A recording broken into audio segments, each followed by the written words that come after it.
matériel militaire israélien, bien sûr, mais aussi du matériel venu de l'étranger. Les Pays-Bas, par exemple, sont accusés de fournir des pièces d'avions de combat américains, pièces que les Israéliens utilisent dans la bande de Gaza contre des civils. Des ONG avaient mené l'affaire devant la justice. Bonjour Alix Le Bourdon, on vous retrouve en direct de Bruxelles. Le procès en appel vient de se terminer. Quel est le verdict ?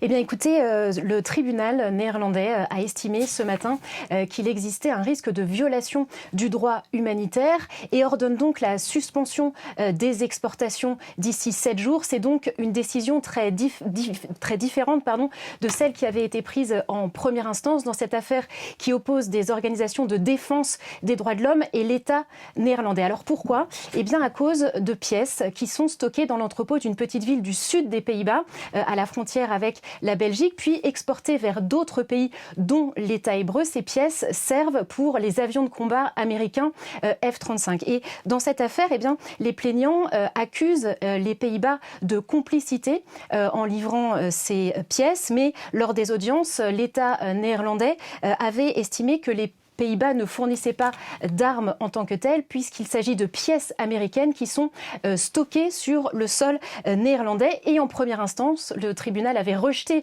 l'action de ces ONG, estimant qu'il s'agissait d'une décision politique. Mais depuis cette décision de justice en première instance, il y a eu une autre décision de justice, celle qui émane de la Cour internationale de justice. C'est la Cour, la plus haute juridiction de l'ONU, qui a ordonné fin janvier à Israël d'empêcher tout acte de génocide à Gaza, ce qui implique aussi que tous les signataires de la Convention sur le génocide, dont les Pays-Bas, eh bien, doivent veiller à ce qu'Israël respecte les ordres de cette Cour.